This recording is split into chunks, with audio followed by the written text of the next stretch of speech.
ช่วงนี้ฉันปวดหัวปวดตาจังเลยอ่ะน้ำตาก็ไหลงานก็เยอะมากต้องส่งงานด่วนด้วยฉันจะทำยังไงดีล่ะเนี่ยเพื่อนรักปัญหาแบบนี้ฉันเจอมาก่อนแต่พอไปตรวจวัดสายตาปัญหาก็หายไปทันทีนะจริงสิทำยังไงอะชมพู่เธอลองไปปรึกษาที่ The World Opticon สิเขามีผู้เชี่ยวชาญด้านตรวจวัดสายตาจะมองใกล้มองไกลแว่นตาก็มีเลนส์เปลี่ยนสีได้ทุกรุ่นทุกแบบแว่นตากันแดดเขาก็มีนะโหงั้นดีเลยเธอต้องรีบพาฉันไปแล้วล่ะThe World Opticon รับปรึกษาปัญหาด้านสายตาตรวจวัดสายตาด้วยระบบคอมพิวเตอร์ที่ทันสมัยจำหน่ายแว่นตานาฬิกาทุกชนิดและคอนแทคเลนส์ทุกรุ่นหรือจะซ่อมก็มีช่างผู้ชำนาญงานละเอียดทุกขั้นตอนไปได้เลยที่ The World Opticon ถนนภูเก็ตมุมแยกกาดน้ำทองที่จอดรถสะดวกสบายโทร 0546279772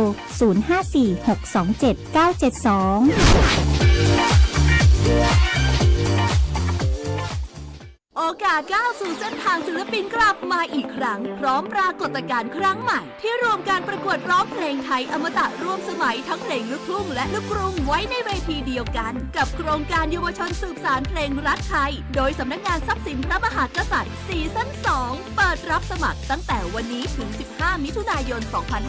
2568 ชิงถ้วยพระราชทานและรางวัลกว่า100,000 บาทติดตามข้อมูลเพิ่มเติมได้ทาง Facebook เยาวชนสืบสานรักเพลงไทยหูไวก่อนติจะจ้าเกินไปโรคใบจุดกลุ่มเกิดจากเชื้อราคอเลโตติกลัมจะระบาดในช่วงที่ใบย้างแก่ในฤดูฝนอาการก็คือใบจะเป็นแผลกลมแห้งสีดถ้าปล่อยละไว้เหมือนจะยากฮือใบร่วงนักผลผลิตลดลงถ้าปะโรคนี้เพื่อขจัยฉีดพ่นสารเคมีป้องกันเช่นไซโปโคนาโซนหรือไดฟีโนโคนาโซนทุก 15-30 วันตัดแต่งกิ่งกำจัดวัชพืชให้โลงและบำรุงดินให้ต้นยางแข็งแรงหากสงสัยว่าเป็นโรคให้โทรสอบถามสำนักงานการยางแห่งประเทศไทยจังหวัดแพร่054-069-605 หรือ 081-931-2892 พร้อมที่จะช่วยเหลือพี่น้องเกษตรกรทุกเวลา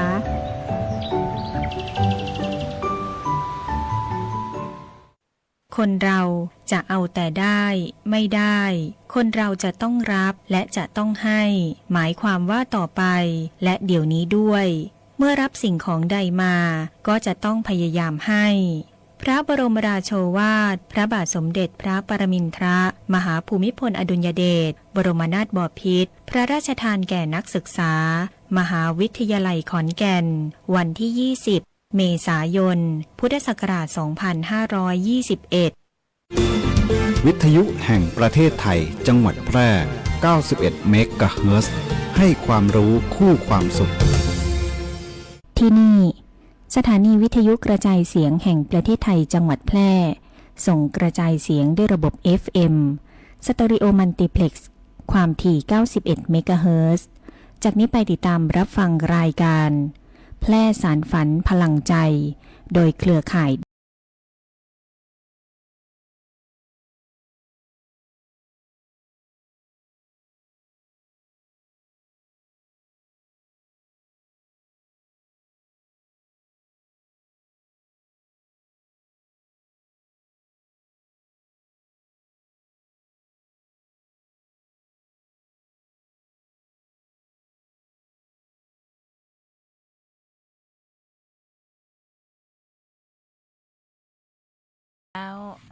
สวัสดีท่านผู้ฟังทุกท่านนะเจ้าสวัสดีวันเสาร์ที่14นะเจ้าเฮามาพบกับท่านเวลา 15:10 นถึง 16:00 นนะเจ้าแพร่สารฝันพลังใจวิทยุสวทแป้นะเจ้า91 เมกะเฮิรตซ์ โดยมีเฮาสองสาวหน้ามนต์ค้นบ่งามนะเจ้าข้าเจ้าเจี๊ยบจิตนาถยันยงเจ้าข้าเจ้าน้องยุ้ยสวรักษ์มีศิริเจ้าท่านผู้ฟังสามารถรับชมรายการแผ่สารฝัน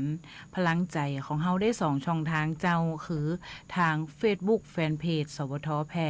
และวิทยุออนไลน์สวทแผ่เจ้าและสามารถโทรมาขอเพลงได้ที่เบอร์054-523-516เจ้าอีเจี๊ยบวันนี้เฮาก็ทักทายเนาะเฮาก็จะมี เรื่องราวดีๆมาเล่าสู่กันฟัง เจ้า หลายเรื่องนะเจ้า เจ้า โดยเฉพาะสวมหมวกกันน็อกนะเจ้า เจ้า เดี๋ยวนี้นะเป็นเรื่อง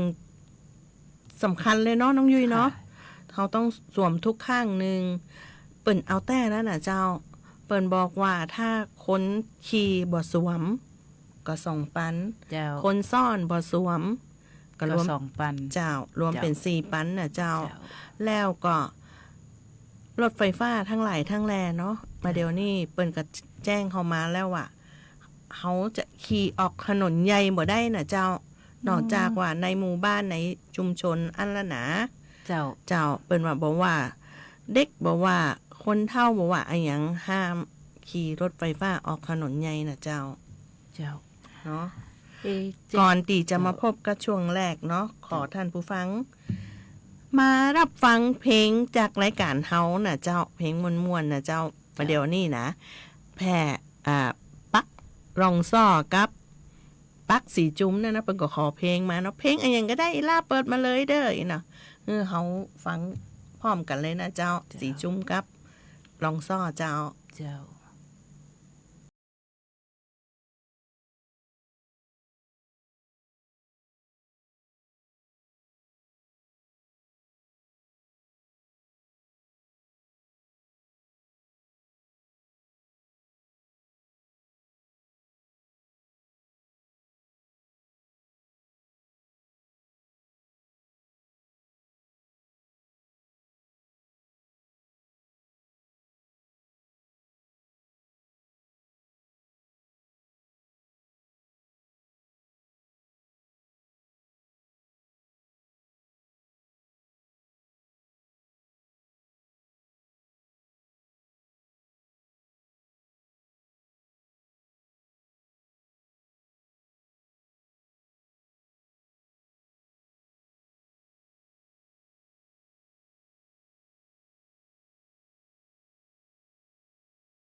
ข่าวสารหน้าหู้อู้ม่วนจวนฟัง ในช่วง อู้ข่าวเล่าสู่กันฟัง เจ้ากลับมาช่วงเล่าสู่กันฟังเนาะว่าเราน้องยุ้ยวันนี้มีข่าวอะไรอย่างเจ้า เนื่องจากวันที่11นะเจ้า เจ้า ที่เฮาได้เข้ารวมรับการอบรมนะเจ้าตีแพรนาครานะเจ้าเนาะ เจ้า ด้วยจังหวัดแพร่เจ้าจัดสัมมนาเพิ่มประสิทธิภาพการสื่อสารของเครือข่ายในยุคดิจิทัลขับเคลื่อนนโยบายภาครัฐสู่ภาคประชาชนโครงการพัฒนาศักยภาพเครือข่ายประชาสัมพันธ์ก้าวทันสื่อใหม่ประจำปี 2568 เจ้าเจี๊ยบ จ้ะ ณห้องประชุมจันเก่าเจ้า อืม วันที่11เนี่ยนะเจ้า เจ้า โดยมีนายคุณากรเจ้าโพชหิรันรองผู้ว่าราชการจังหวัดแปรเนี่ยนะเจ้าเป็นประธานเปิดการสัมมนาเพิ่มประสิทธิภาพการสื่อสารนะเจ้าในเครือข่ายในยุคดิจิทัลเนี่ยโครงการพัฒนาศักยภาพเครือข่ายประชาสัมพันธ์เจ้าโดยมี นายอาทิชัยต้นกัญญาน่ะเจ้าประชาสัมพันธ์จังหวัดแปรน่ะเจ้ากล่าวว่าการจัดกิจกรรมสัมมนาเพิ่มประสิทธิภาพการสื่อสารของเครือข่ายในยุคดิจิทัล เจ้า ระดับจังหวัดขึ้นโดยมีวิทยากรผู้มีความรู้นะเจ้า และผู้มีประสบการณ์มาให้ความรู้นะเจ้า ด้านการสื่อสารและการประชาสัมพันธ์นะเจ้า เจ้า ประชาสัมพันธ์เพื่อรับมือข่าวปลอมนะเจ้า เจ้า และกลยุทธ์ผลิตสื่อสมัยใหม่ให้โดนใจผู้รับสารนะเจ้า เจ้า กับเครือข่ายประชาสัมพันธ์ระดับจังหวัดแปรนะเจ้าจำนวน100 คนนะเจ้าเฮา2 คนก็อยู่ใน100 คนเนื่องจากจังหวัดแปรมีการเปิดศูนย์ AI ชุมชนทำให้ประชาชนสนใจที่จะเรียนรู้การใช้งานจึงมีผู้เข้าอบรมสัมมนาเกินเป้าหมายนะเจ้าน้องยุ้ย เจ้า ทั้งนี้ทางกรมประชาสัมพันธ์ได้ดำเนินการจัดสัมมนาเพื่อพัฒนาเครือข่ายระดับจังหวัดใน37 จังหวัดนะเจ้าจังหวัดละ80 คนนะเจ้า เจ้าก็มีทางกลุ่มเยาวชนนะเจ้ากลุ่มรักษาเครือข่ายเดิมนะเจ้ากับประชาชนที่สนใจนะเจ้าเพื่อเข้าไปเรียนรู้อย่างเงี้ยสิ่งต่างๆที่มันเปลี่ยนแปลงไปจากยุคเดิมๆอีกนะเจ้าคือทันสื่อเจ้า เจ้า แล้วก็เจ้าจะมีอะไรอย่างเพิ่มเติมก็เจ้า เพิ่มเติมก็คือวันนั้นเปิดก็คือเฮาตั้งเป็นกลุ่มนะเจ้า มีอายุตั้งแต่อายุอะไรก็น้องยุ้ย15 ปี เจ้า 20 ปลายเนาะ30 ปลาย40 ปลาย50 ปลายจน60เนาะ เจ้า เปิดก็คือว่าเฮาเนี่ยเฮาเอาแต่ละอายุเนี่ยมาช่วยกันระดมความคิด เจ้า แต่ถ้าว่าสมมติว่าอย่างน้องยุ้ยกับเย่เจี๊ยบเนี่ยอายุรัก เลข5เป็นก็แยกเจ้า เปิดก็แยกเปิดก็ว่าเพราะว่าถ้าสมมุติว่าเฮาอายุเลข5เหมือนกัน เจ้า ความคิดเฮาก็จะใกล้ๆกันเนาะ เจ้า มันก็จะบ่มีการที่ว่าได้รับสิ่งใหม่อีเนาะ เจ้า ก็เอาอายุ30เข้ามาเปลี่ยน40 20 ปลายเนี่ยก็มาช่วยกันคิด เจ้า คิดว่า ถ้าเฮาเนี่ย TikTok เนี่ยเฮาจะนำเสนอจะได้อีเนาะก็กลุ่มปีเจี๊ยบก็คือก็เกี่ยวกับว่าบัตร30 บาทตีว่าบัตรประชาชนใบเดียวก็สร้างคลิปขึ้นมาก็รู้หรือยังแบบเฮามีบัตร30 บาทเนี่ยเฮารักษาได้ทุกโรงพยาบาลนะน้องยุ้ยอะไรอย่างเงี้ยแล้วก็ด้วยบัตรประชาชนใบเดียวนะจ๊ะอีแน่แล้วก็กลุ่มเยเจี๊ยบแต่กลุ่มน้องยุ้ยก็เหมือนกับว่า เห็นได้ข่าวว่าจนกันเป็นไข้ไปโรงพยาบาล ด้วยบอกกาเจ้า ไหนลองเล่าให้หมู่ฟังด้วยว่ากลุ่มน้องยุ้ยนี่เป็นจะไดเจ้า ผมน้องก็เกี่ยวกับเรื่อง30 บาทเหมือนกันเจ้า ก็ตั้งคำถามกันว่าเกยกอติไปโรงพยาบาลแล้วป่วยแล้วอ่ะ จะต้องไปไหนดีป่วยแล้วจะไปไหนดีแล้วน้องแหมโคนผู้ใจเพิ่นก็ว่า บัตรประจำตัวประชาชนใบเดียวเนี่ยไปได้ทุกสถานพยาบาลของรัฐเนี่ยทั่วประเทศ เจ้า เอกชนก็ไปได้นะเจ้าเจ้า แม่น เจ้าเดี๋ยวเขาก็จะมาอู้รายละเอียดเกี่ยวกับบัตร เจ้า อะไรอย่างนี้แต่ที่แน่ๆคือกรณีบัตรประจำตัว คนพิการหมดอายุหรือชำรุดนะเจ้าเขาจะย้ำเสมอว่าถ้าบัตรหมด กะเฮือไปย่าไม้เฮียนะเจ้าหรือว่าไปย่าบัตรไม้เนี่ยนะเจ้าก็คือ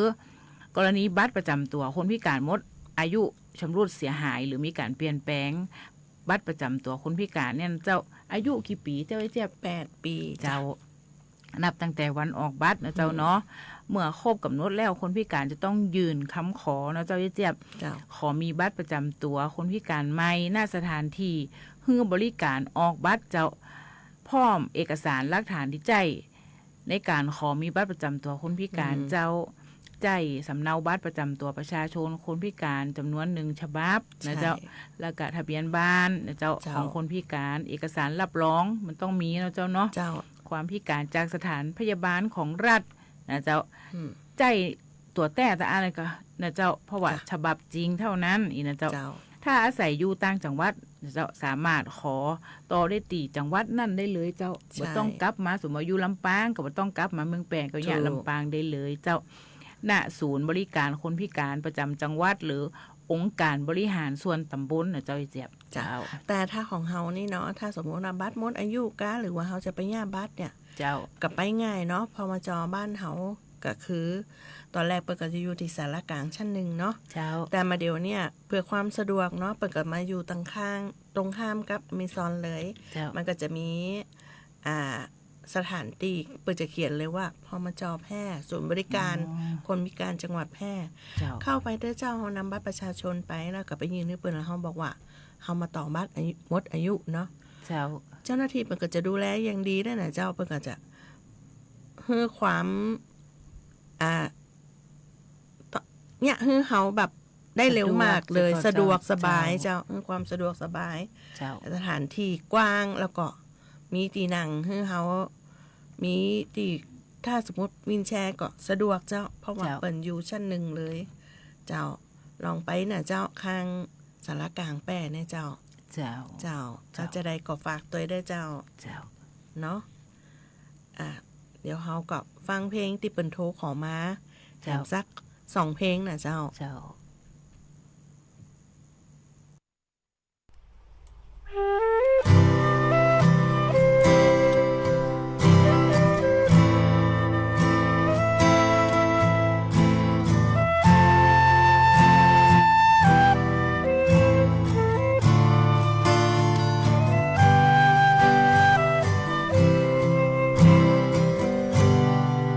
ไม่มีคำลาจากเธอสักคำ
คือ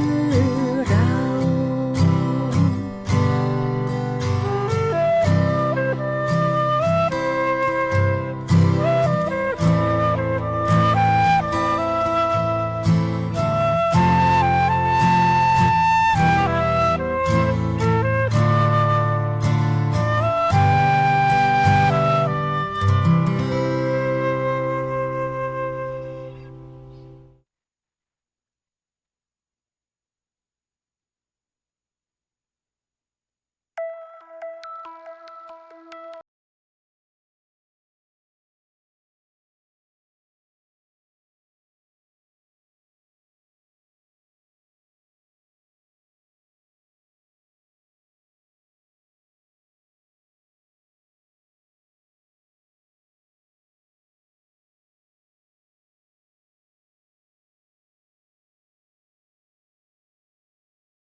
ใจ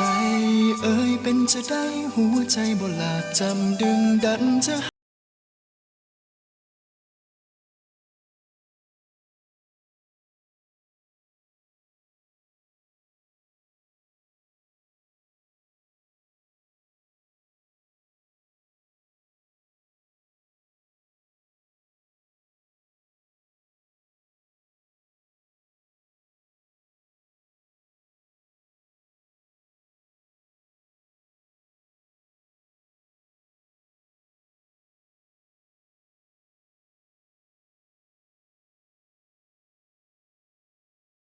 หลังฝนตกจะเกิดแอ่งน้ำหรือน้ำขังตามภาชนะต่างๆ กลายเป็นแหล่งเพาะพันธุ์ยุง ยุงลายต้นเหตุของโรคไข้เลือดออกจะวางไข่ตามภาชนะที่มีน้ำใสและนิ่งกำจัดแหล่งเพาะพันธุ์ยุงโดยทำลายแหล่งที่มีน้ำขังหรือเปลี่ยนน้ำในใจกันทุก7วันใส่ทรายอเบดหรือเลี้ยงปลาหางนกยูงในอ่างบัวหากมีเด็กเล็กควรมีมุ้งครอบทั้งกลางวันและกลางคืนยุงลายพาหะร้ายโรคไข้เลือดออกกรมควบคุมโรคห่วงใยอยากเห็นคนไทยมีสุขภาพดี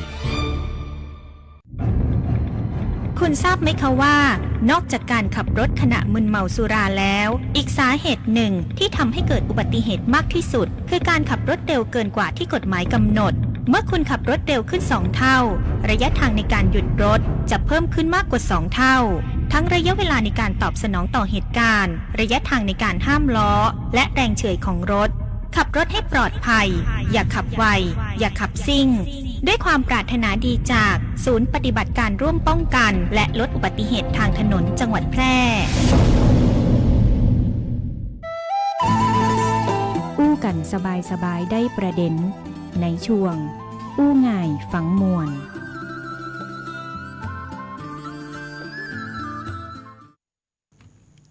เจ้า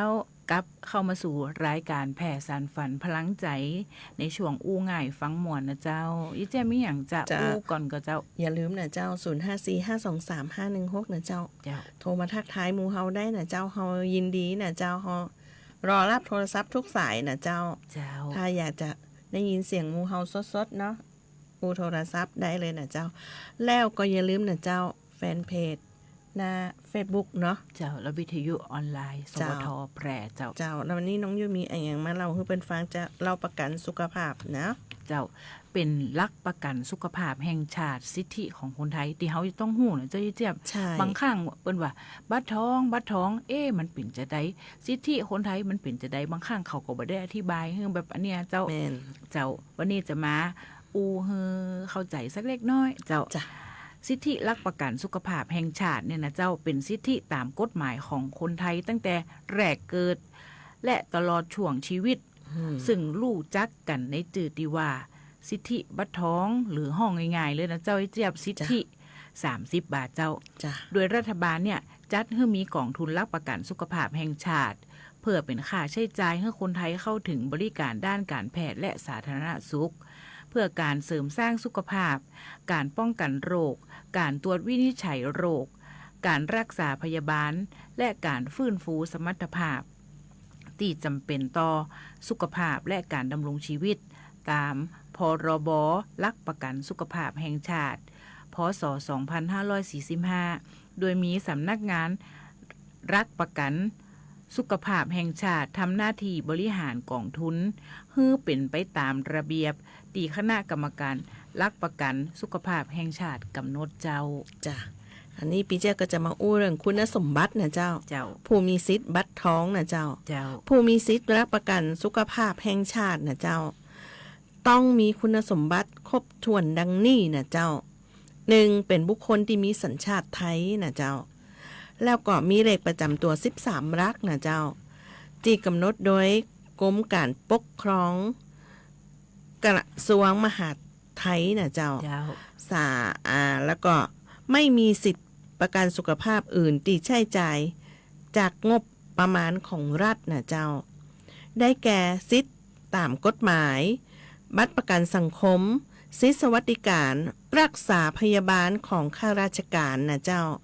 พนักงานส่วนท้องถิ่นหรือสิทธิสวัสดิการรักษาพยาบาล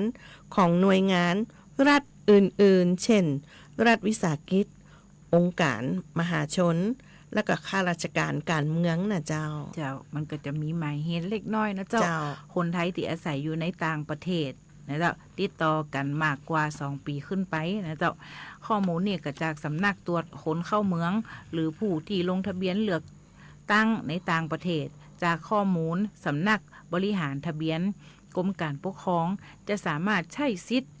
หลักประกันสุขภาพแห่งชาติได้เมื่อเดินทางมาอาศัยอยู่ในประเทศไทยแล้วเจ้าด้วยประชาชนจะต้องติดต่อสถานพยาบาลในระดับหลักประกันสุขภาพตีบริการใกล้บ้านเจ้าเขาจะตรวจสอบสิทธิ์ด้วยตนเองนะเจ้าเขาก็ผ่านระบบอินเทอร์เน็ตนะเจ้าเนาะแล้วก็ โทรสายด่วนสปสช1330นะเจ้า เจ้า แล้วก็กด2ตามด้วยหมายเลขบัตรประชาชน13หลักแล้วก็กด1นะเจ้า เจ้า แล้วก็ตรวจสอบสิทธิ์ของตนเองได้ที่เว็บนะเจ้า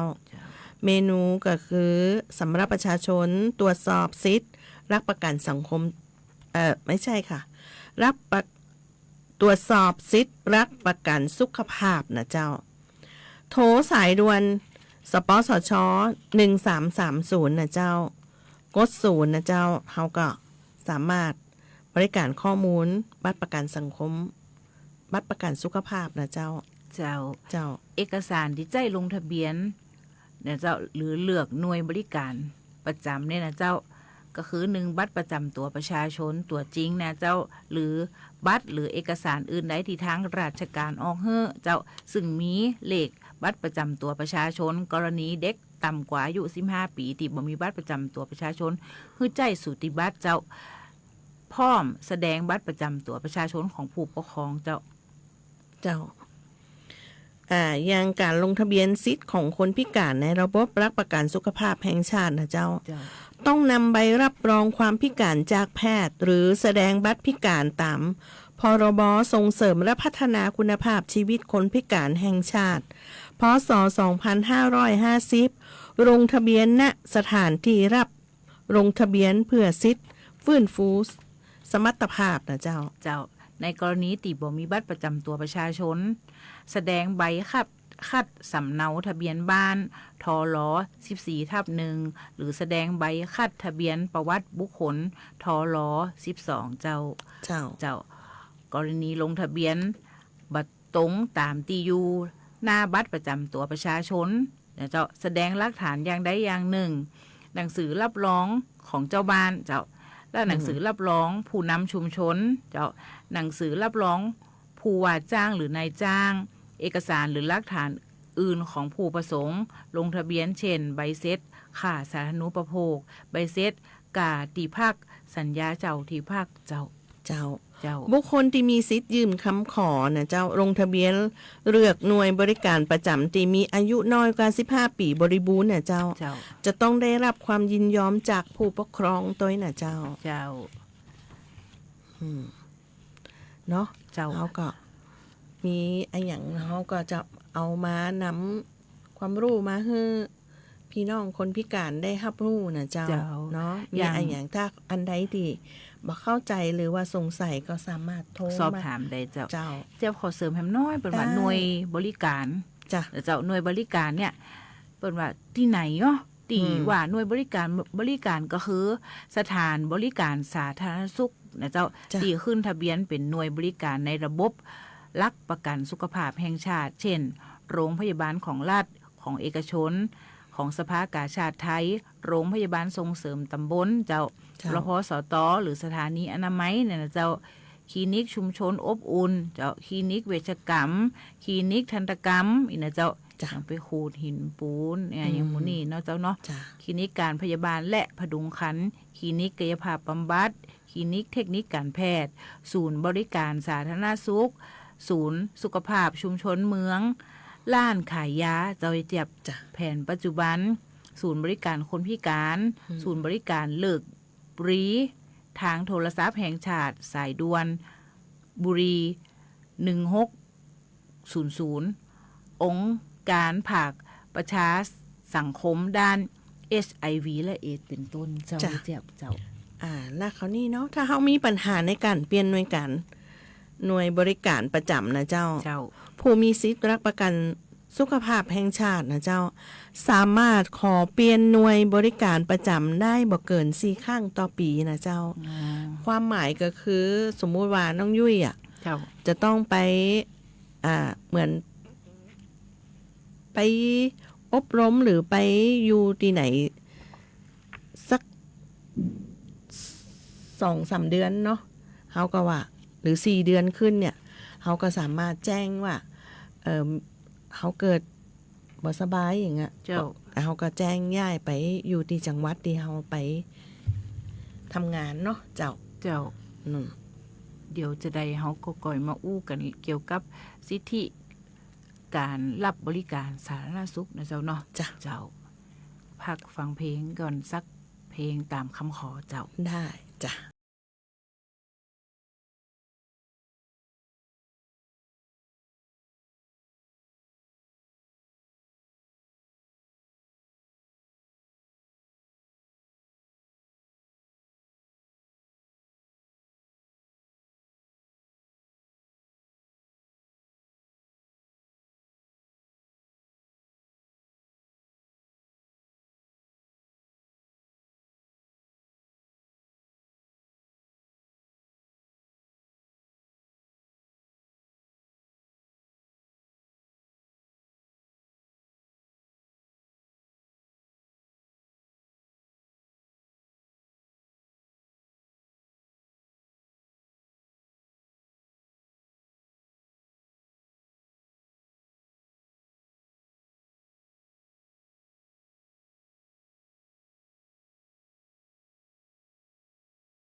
แบ่งกันปันความรู้ในช่วงนานาสาระ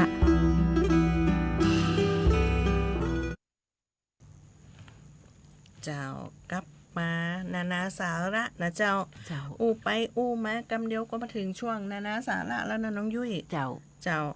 วันนี้ก็เข้าหน้าฝนเนาะมาต้องสัตว์มาต้องทายเลยว่าข่าวคืออะไรอย่าง เจ้า ไข้เลือดออกเนาะเขาจะมาอู้เรื่องไข้เลือดออก เจ้าก่อนตีจะอู้เรื่องไข้เลือดออกเนี่ยเจ้า อืม เฮาก็ต้องทำความเข้าใจกันว่า อืม โรคไข้เลือดออกเนี่ยเกิดมาจากไหนนะเจ้า จ้ะ ยังเป็นพาหะน้ำโรคนะเจ้าต้องอยู่ก็จะเล่าแบบย่อๆนะเจ้าเนาะโรคไข้เลือดออกก็คือโรคที่เกิดจากการติดเชื้อไวรัสเดงกีเจ้า จ้ะ โดยมียุงลายเป็นพาหะน้ำโรคนะเจ้าสู่คนผ่านการกัดของยุงลายที่เคยกัดคนตีติดเชื้อเนี่ยเจ้าเดงกี1 ใน 4 สายพันธุ์เจ้า อืม ที่ทำเมื่อเป็นไข้เลือดออกผู้เป็นไข้เลือดออกอาจบ่มีอาการใดๆนะเจ้าไปจนถึงมีไข้สูงปวดศีรษะปวดเมื่อยกล้ามเนื้อคลื่นไส้อาเจียน มีจำเลือดหรือจุดเลือดออกเล็กๆตามผิวหนังนะเจ้า เจ้าแล้วก็เบื่ออาหารอาเจียนเนาะ เจ้า พบอย่างที่น้องยุ้ยว่า พบจำเลือดเป็นจำที่ผิวหนั เจ้า งกดเจ็บบริเวณซี่โครงขวา เจ้า แล้วก็อุจจาระสีดำนะเจ้า เจ้า อาจจะรุนแรงทำให้ระบบไหลเวียนโลหิตล้มเหลวเจ้าช็อกและเสียชีวิตเป็นว่าควรรีบไปพบแพทย์นะเจ้าเฮาบ่ได้ฟังไปซื้อห้ามไปซื้อยากินเองเลยนะเจ้าต้องพบแพทย์นะเจ้าจ้ะยุงลายเนี่ยเป็นพาหะน้ำโลกเจ้าเฮาก็ควรกำจัดแหล่ง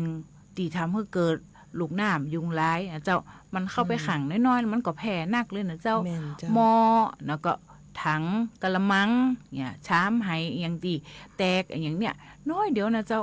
บนหน้าเจือว่าวันนั้นน้องไปสำรวจเนาะลูกน้ำยุงลายหลอมหมู่บ้านฝาขวด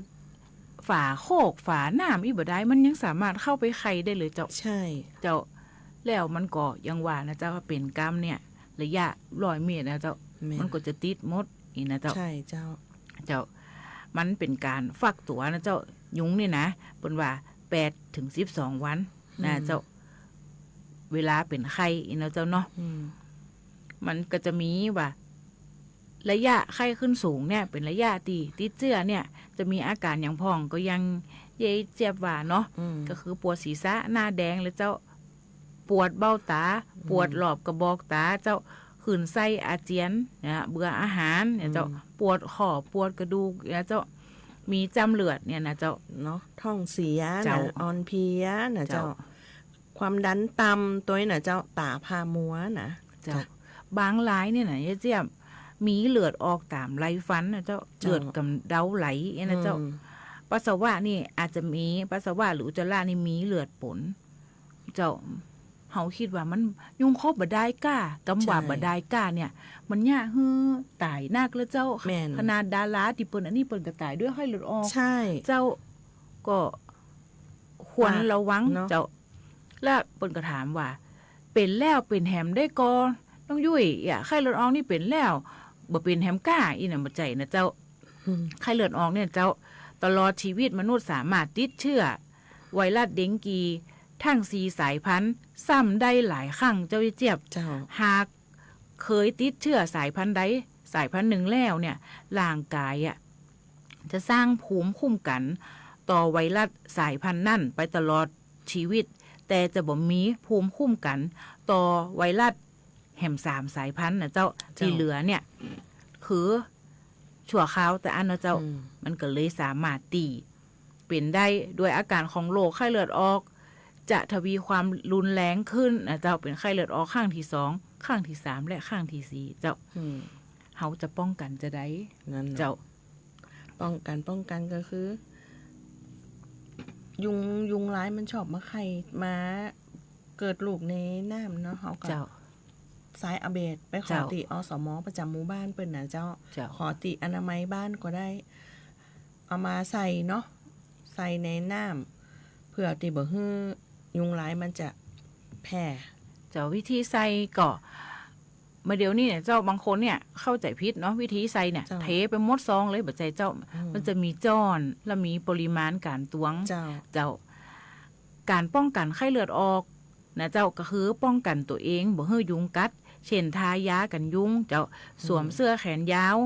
กางเกงขายาวสวมถุงเท้าหรือเสื้อผ้าตีมีสารเคลือบกันยุงเจ้าใจผลิตภัณฑ์ที่มีสารป้องกันยุงเจ้าแล้วก็กำจัดนะเจ้าอย่างนี้เจียว่าแหล่งเพาะพันธุ์ยุงโดยเฉพาะบริเวณน้ำนิ่งและน้ำขังทั้งในและนอกบริเวณบ้านใจฝาปิดขอบภาชนะถังน้ำเจ้าปิดหน้าต่างบ่ให้ยุงเข้าติดมุงลวดตีประตูหรือนอนในตีมันมีมุงลวดนะเจ้ามุงขอบอีนะเจ้าเพื่อกันยุงนะเจ้าแล้วก็แยกให้ชัดเนาะระวังไข้เลือดออกภูมิแพ้ไข้หวัดใหญ่ไข้หวัดเกิดจากการติดเชื้อไวรัสหรือว่าการเป็นโควิด-19 น่ะเจ้าอาการมันใกล้เคียงกันมากเลยนะยุ้ยมันปวดกระดูกนะใช่เจ้าอย่างเช่นโควิดนี่นะโควิด-19 นี่นะถ้าเขาเป็นนะเจ้าเปิ้นจะหนาวปวดเนื้อปวดตัวมีไข้มีน้ำมูกคัดจมูกคอแห้งแล้วก็คันคอนะเจ้าถ้าไข้หวัดใหญ่นี่ก็จะติดเชื้อไวรัสอินฟลูเอนซามีไข้สูงหลายวันนะเจ้าเนี่ยสังเกตนะอันเนี้ยถ้าโควิดเนี่ย มันจะวันสองวันมันก็จะเริ่มดีขึ้น เจ้า เริ่มสาแต่ถ้าเปิ่นเป็นไข้หวัดไงเนี่ยนะเจ้า เจ้า เปิ่นจะมีไข้สูงหลายวัน ปวดหัวปวดกล้ามเนื้อไอแห้งจามแล้วก็เจ็บคอแล้วก็อาจมีน้ำมูกนะเจ้า เจ้า แล้วก็ไข้หวัดนี่นะเกิดจากการติดเชื้อไวรัสหลายสายพันธุ์เนี่ยเจ้ามันก็จะมีคัดจมูกหนาว มีน้ำมูกใสจาม เจ้า แล้วก็เจ็บคอเสียงแหบนะไอแล้วก็เจ็บหัวเนาะมันจะใกล้เคียงก็โควิดนะ เจ้า มาเดี๋ยวนี้ไอยังเขาจามเนี่ยกับเมาใจเลย เจ้า ว่าเปิ่นเป็นโควิดนี่นะ เจ้าน้อง เจ้า ขอเพิ่มเติมแหมน้อยกับ ได้ การปฐมพยาบาลไข้เลือดออกนะเจ้าเนาะ จ้ะ เบื้องต้นนะเจ้าแต่บัจใจว่า มันอันนี้แล้วบ่ไปหาหมอแล้วบัจใจนะเจ้า อืม นี่การ ก่อนที่เขาจะส่งไป เจ้า โรงพยาบาลอีนะเบื้องต้นนะเจ้า เมื่อทานยาแก้ปวดลดไข้กลุ่มพาราเซตามอลเจ้า แล้วหรือกลุ่มยาที่บ่มีสารสเตียรอยด์เจ้า เพราะว่าถ้ากินกลุ่มที่มันมีสารสเตียรอยด์เนี่ยมันจะเนี่ยให้เลือดออกเจ้า และจิบน้ำเกลือ ORS เพื่อช่วยเชยการสูญเสียน้ำในร่างกาย โดยเฉพาะผู้ที่มีอาการหากอาเจียนอย่างต่อเนื่องเจ้า ใช่ เป็นไข้เลือดออกนี่มันต้องห่างนะเจ้า เจ้า เช็ดตัวเป็นระยะด้วยน้ำอุ่นเพื่อลดอุณหภูมิในร่างกาย ทานอาหารอ่อนอาหารที่ย่อยง่าย และดื่มน้ำให้เพียงพอนะเจ้าเพื่อป้องกันบ่ให้ร่างกายขาดน้ำแล้วมันสังเกตอาการหากมีไข้ขึ้นสูงเนี่ยนะเจ้า และประตอบสนองต่อยาแก้ปวดอย่างเลยนะเจ้าเตี้ยบ จ้ะ สิ่งที่สำคัญคือพบแพทย์ให้เร็วที่สุดเจ้า ใช่ เจ้า เนาะ เจ้า ช่วงนี้ก็หน้าฟ้าหน้าฝนนะเจ้าไป จ้ะ ไหนก็ต้องระวัง เวลาเป็นฝนเป็นลมเขาก็บอกกันเสมอว่าจะไปยืน ไปลบฝนที่เก้าไม่ยังเนยนะเจ้า เขาคิดว่าปลอดภัยมันบอกปลอดภัยแต่เจ้ามันเหมือนกับว่าสายล่อฟ้าเนาะ โอ้อันตราย ใช่ เจ้าเบิด อืม ยืนตีโหลงที่แจ้งและตีสำคัญคือ เจ้า โป๊ดเครื่องประดับที่มันหล่อแหลมเนยเจ้า เจ้า เสียตังค์ก็เข้าใจโป๊ดก่อนละอย่างกับบ่หัวไอ้เจ้าท่าบ่ผ้าเอาก่อนเลย โดยเฉพาะ เจ้า โทรศัพท์เนี่ยเขาปิดเครื่องเลย เจ้า เนาะ บ่ใจมันนะเจ้าเนาะ อืม เจ้า เจ้า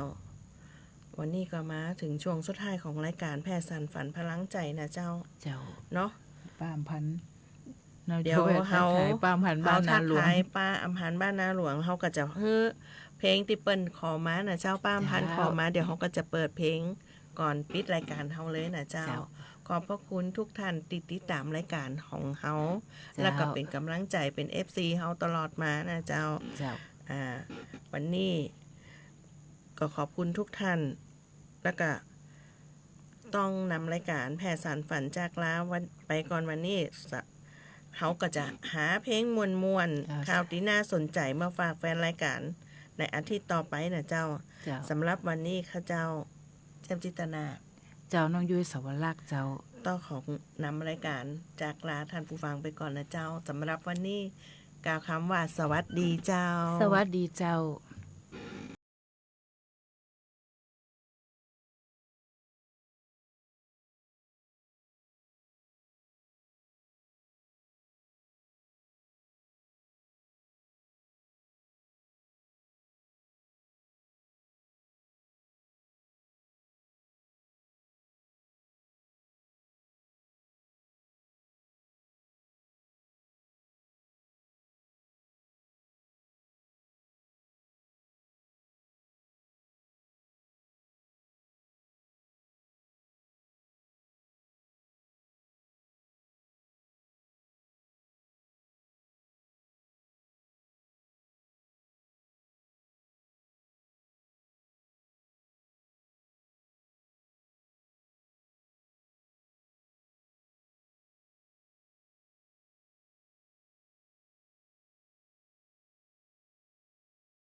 ใจเฝ้าตามหารักจริงและรักอันยิ่งใหญ่แต่จะมองไปทางไหนก็เหมือนเดิมการเวลาเปลี่ยนแปลผ่านทรมานผ่านคืนวันเพิ่มเติมแต่สุดท้ายรักจริงก็ได้เห็นรักเริ่มลงเอยนาทีเดิมในหัวใจการเดินทางของความรู้สึกในส่วนลึกที่มันยังไม่มีใครพอเจอกับเธอแล้วฉันหวั่นไหวอยากบอกความในใจว่ารักเธอการเวลาที่ยาวนานดังเส้นทางอันแสนไกลไม่ว่าวันไหนก็รักเพียงเธอตั้งแต่ตื่นนอนจนหลับตาเก็บไปฝันบนหน้าเธอฝากสายลงโอบกอดเธออยู่ทุกวัน